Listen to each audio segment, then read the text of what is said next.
नमस्कार। आज हम एक ऐसे सितारे की कहानी को समझने की कोशिश करेंगे जिनकी जिंदगी और दुखद अंत ने पूरे देश को झकझोर कर रख दिया था। ये है सुशांत सिंह राजपूत की कहानी का आधिकारिक पक्ष। 14 जून 2020 एक ऐसी तारीख जिसे शायद ही कोई भूल पाया हो। जब वो खबर आई तो लगा जैसे सब कुछ ठहर गया। ये सिर्फ एक खबर नहीं थी, नहीं, ये एक गहरा सदमा था जिसकी गूंज आज तक महसूस होती है। तो उस दुखद दिन पर पहुंचने से पहले चलिए थोड़ा पीछे चलते हैं। ये समझना जरूरी है कि सुशांत आखिर थे कौन, क्योंकि वो सिर्फ एक एक्टर नहीं थे। उनके अंदर एक असाधारण दिमाग, एक अनोखा इंसान छिपा था। उनका सफर पटना से शुरू होकर बॉलीवुड की बुलंदियों तक पहुंचना सच में कमाल का था। एक्टिंग तो उनका पैशन था ही, पर उनका दिल और दिमाग वो तो कहीं और ही रहता था। साइंस में, आसमान में, सितारों के बीच, फिजिक्स, एस्ट्रोनॉमी, स्पेस, ये सब उनके जुनून थे। यही चीज उन्हें सबसे अलग बनाती थी। आप सोचिए, वो एक एक्टर से कहीं ज्यादा थे, एक एक्सप्लोरर थे, एक खोजकर्ता।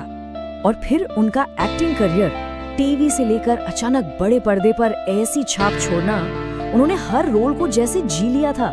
काई पोचे हो या धोनी, लोग उनसे कनेक्ट कर पाते थे। फिल्में एक के बाद एक हिट हुई और देखते ही देखते वो सबके चहेते बन गए। बॉलीवुड में उनका उदय सच में रॉकेट की तरह तेज और शानदार था।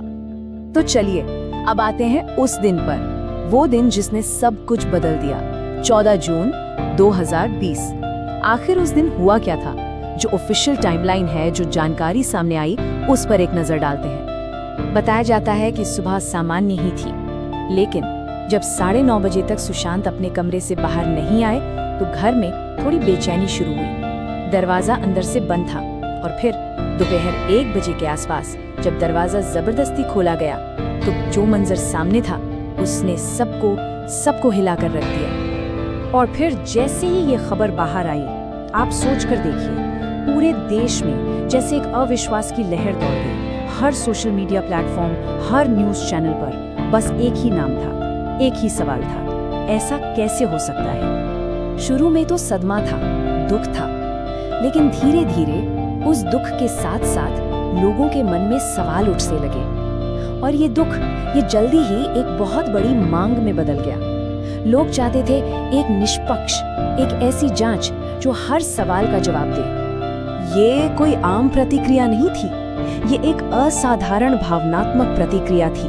सोशल मीडिया पर जैसे एक सैलाब आ गया था। लोगों का दुख, उनका गुस्सा सब उमड़ रहा था। ऐसा लग रहा था जैसे ये कोई व्यक्तिगत क्षति हो, जैसे हर किसी ने अपने घर का कोई सदस्य खो दिया हो। तो सवाल क्या थे? आखिर हुआ क्या था? क्यों हुआ? क्या वो किसी तनाव में थे या कोई और बात थी? इन्हीं सवालों ने एक पूरी मिस्ट्री खड़ी कर दी और जवाब की मांग को और भी ज्यादा तेज कर दिया। तो इतने सार्वजनिक दबाव के बीच सच्चाई का पता लगाने के लिए आधिकारिक जांच शुरू हुई। देखते हैं कि ये जांच आगे कैसे बढ़ी।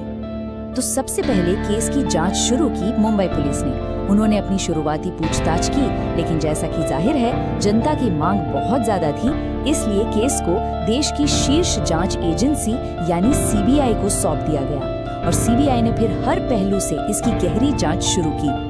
अब ये जो जानकारी है, ये इस पूरे मामले का सबसे अहम हिस्सा है। सीबीआई जांच के दौरान देश के सबसे बड़े मेडिकल संस्थान एम्स के डॉक्टरों का एक पैनल बनाया गया और उन्होंने अपनी फाइनल फोरेंसिक रिपोर्ट दी। उस रिपोर्ट में बिल्कुल साफ साफ कहा गया कि हत्या का कोई सबूत नहीं मिला, किसी भी तरह की गड़बड़ी का कोई निशान नहीं था, और मौत की वजह आधिकारिक तौर पर उसे फांसी से दम घुटना बताया गया। यही इस केस का आधिकारिक और अंतिम निष्कर्ष है। हाँ, एक बात और साफ करना जरूरी है। इस दौरान नारकोटिक्स कंट्रोल ब्यूरो यानी एनसीबी का नाम भी बहुत सुनने में आया। उन्होंने एक अलग ड्रग्स मामले की जांच की थी और उस मामले ने भी बहुत सुर्खियां बटोरी। लेकिन ये समझना जरूरी है कि वो जांच सुशांत की मौत के कारण से जुड़ी हुई नहीं थी, वो एक अलग जांच थी। तो जांच के आधिकारिक नतीजों से आगे बढ़कर चलिए उस इंसान को याद करते हैं जो सुशांत थे, क्योंकि उस हमेशा मुस्कुराने वाले चेहरे के पीछे एक बहुत ही गहरा, एक जटिल व्यक्तित्व था।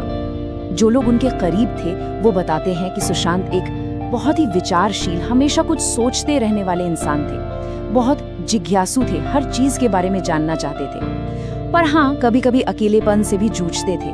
अपने काम को लेकर तो जुनूनी थे ही और हमेशा हमेशा जीवन में गहरे अर्थ की तलाश में रहते थे। ये जो लाइन है ना, ये शायद उन्हें सबसे बेहतर तरीके से बयां करती है। एक दिमाग जो कभी सोचना बंद नहीं करता था और एक दिल जो बहुत ज्यादा महसूस करता था। तो फिर हम सुशांत को कैसे याद रखें? वो अपने पीछे क्या छोड़ गए? उनकी विरासत उनकी फिल्मों से कहीं कहीं ज्यादा बड़ी है। क्या आप जानते हैं, उनकी एक डायरी थी जिसमें उन्होंने अपने 150 सपनों की एक लिस्ट बनाई थी। 150 सपने। ये लिस्ट, ये उनकी जिज्ञासा, उनकी महत्वाकांक्षा और जिंदगी को पूरी तरह से जीने की उनकी चाहत को दिखाती है। यही है उनकी असली विरासत, उनके असीमित सपने। देखिए, आधिकारिक जांच ने तथ्य तो सामने रख दिए हैं, उसने सवालों के जवाब दे दिए, फिर भी लोगों के मन में जो एहसास है वो शायद हमेशा रहेंगे। लेकिन एक बात बिल्कुल पक्की है, सुशांत सिंह राजपूत, वो मुस्कुराता हुआ चेहरा, वो चमकता सितारा हमेशा हमेशा याद किया जाएगा।